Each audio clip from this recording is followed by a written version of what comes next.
What up? Welcome back to Cool Kid TCG. We have a matchup today: Purple Luffy versus Red Shanks. Playing my friend Rando. Yeah, this is an interesting matchup. There's a lot of Shanks right now at locals. There's a lot of different ways you can build it: control, rush. Um, I've seen some animals even. So yeah, interesting way to go about this. This is the one dice roll we won of the day. It's funny, I played 4 in tournament games and then 4 practice games, and this is the only dice roll I won. I like to go first, so we're feeling good. We're going to start off with a Lost Searcher. Search top 4 for a Straw Hat, and it's either the Sanji or the Zorojuro. Or we can have the Usohachi, so we'll have the 2K Usohachi and pass. So next turn we're set up for a Zorojuro. Hopefully we can find a Luffy Taro. We have the Songora ready to go.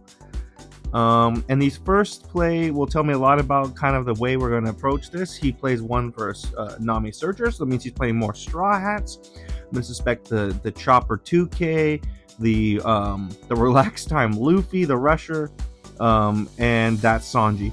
So a little bit more like going wide rather than, I guess, the typical like red-haired pirates ones.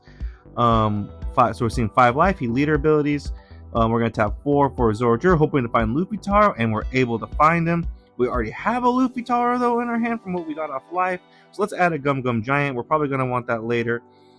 Maybe could have added a 2K as well, but I feel like we're going to need that Gum Gum Giant and pass. He goes to his 4 Dawn turn. I'm expecting he's going to play that 3-cost Sanji he just played, maybe swing 6 life, something along those lines. We have the 2K Usohachi we can give for that. So that's kind of what I'm expecting, which is what he starts off with a 6 life. We'll give him the 2K, and he taps 3 for that Sanji. The Sanji gets an extra 3,000 power on his turn, and when on KO, he gets to draw a card. We go to our 6th Dawn turn, but we can ramp to 7. So first we're going to start off with a 6 life.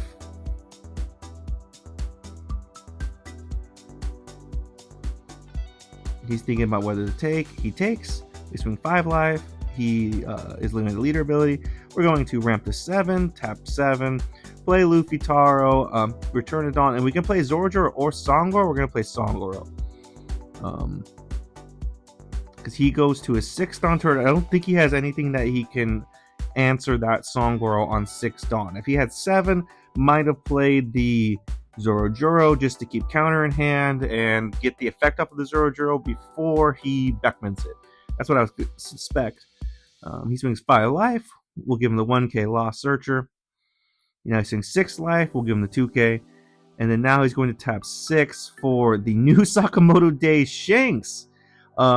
Pretty cool card. But I haven't really read it because it's relatively new.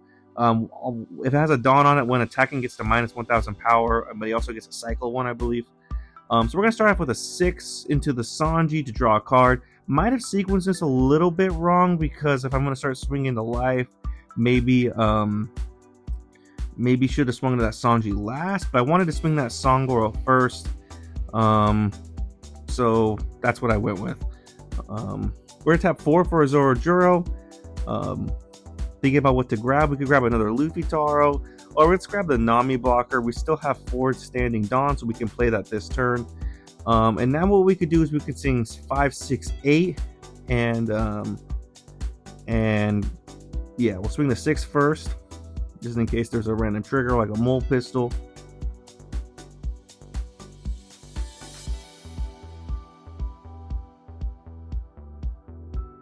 He's going to take. We swing 5 life. He leader abilities. Now we swing 8 life.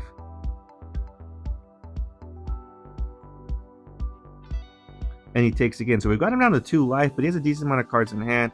We're going to tap 4 for the Nami. We get to pitch a card because we're at 8 Dawn. We pitch the Gamma Knife, draw 2.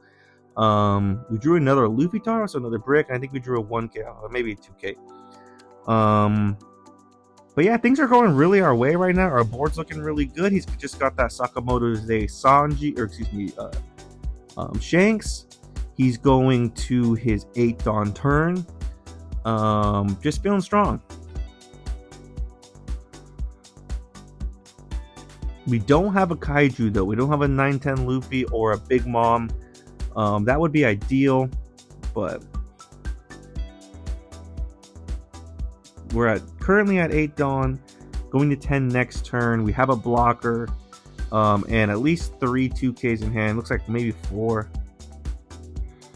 He's going to put a Dawn on the Shanks, and he's going to swing. I believe this is 8 into the 5 minus his 1,000 power because he minuses 1,000 power to it. We're gonna give him the Nami blocker for that. So now he has 7 Dawn standing. Our Songoro is now 5k power for the turn, but he has 7 Dawn, so I'm a little bit worried about what he swings 5 into it. We'll give him the 2k. He's going to tap 7 for the Beckman. He's going to be able to trash it. So I guess it's probably a good thing that we kept it alive because he could have Beckman like that Zoro Juro.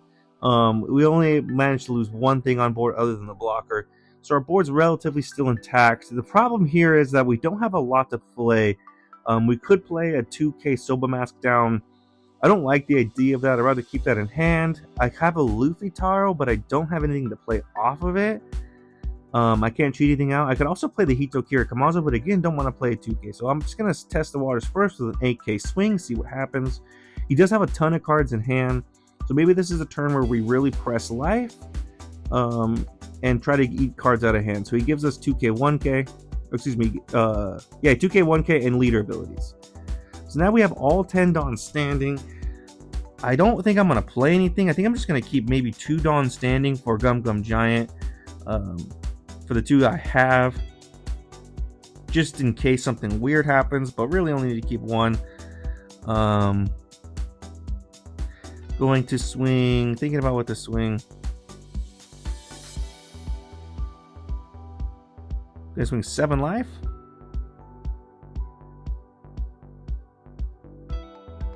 He gives me 0 cost event and something else. So we've succeeded in getting 4 cards out of hand. It looks like he's got about 6 now. Yeah.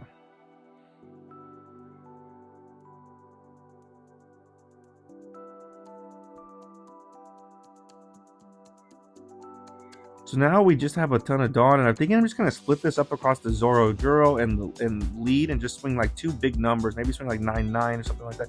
Swing 7 again.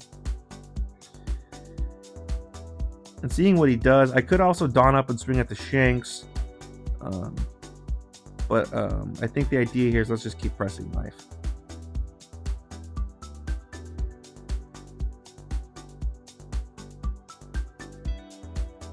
He takes, and now we can swing a really big number. We can swing, I'm going to swing a big number. I think this is 12? 1, 2, 11 life. So now we're either going to give him to 0 life or we're really going to decimate his hand.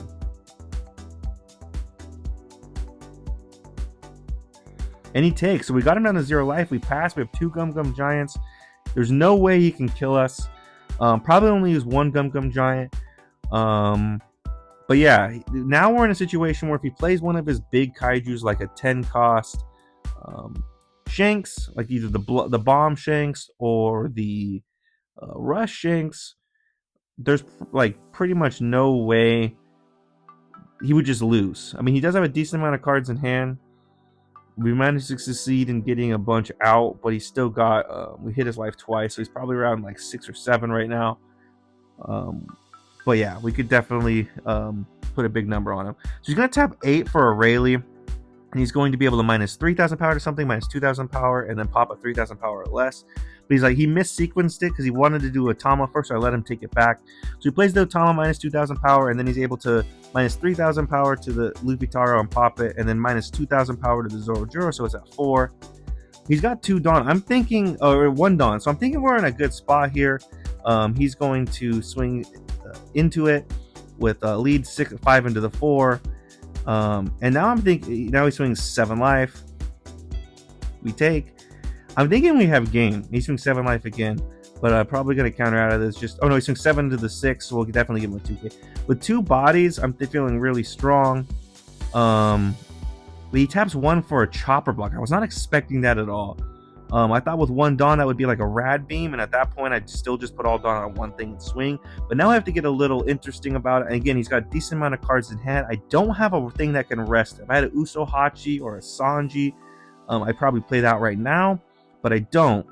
So now what I'm going to do is I'm going to test the waters here. I'm going to swing 10 with the Sanji or with the Zoro. If he gives me the blocker, I'm going to be able to swing 11 game. The reason I split it 4-6 is because I want to be able to play the Nami blocker and then keep 2 up for Gum Gum Giant. That was the purpose for it. To swing 10-11. I was going to swing 10-11 regardless, but I think this way, the least Dawn investment. Again, if he gives me the blocker here, I'm swinging 11 game. But if he decides to counter out leader ability and then gives us 3 cards, now he's got like 2 cards in hand. So we swing 5 life and he gives us the counter. Now we're going to do tap 4 for the Nami, pitch, draw 2, and then we're going to pass. So now we're in a spot, he still has that blocker, but we managed to whittle his hand down. His board, he has 4 decent swings with leader, Beckman, the Sakamoto Day Shanks, and Rayleigh. But he's going to tap 8 for another Rayleigh, minus 3,000 power, minus 2,000 power, Pop or Nami. So now we're in kind of an interesting spot here.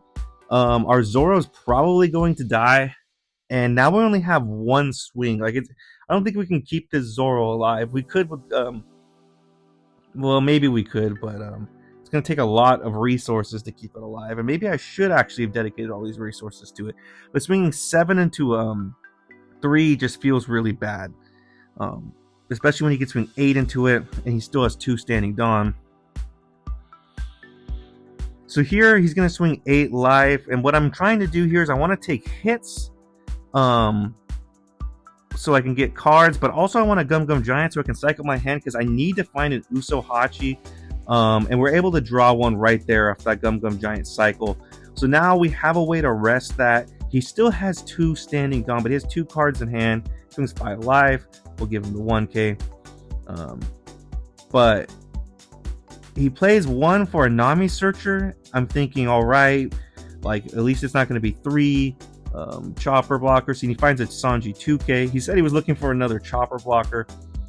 He still has 1 Dawn standing. So now the idea here is that could be a Rad Beam, but we have to go for game. So we're going to tap 3. Luckily, we found the Uso Hachi. We get to rest that chopper. And now we can swing 7 plus 5, 13 for life.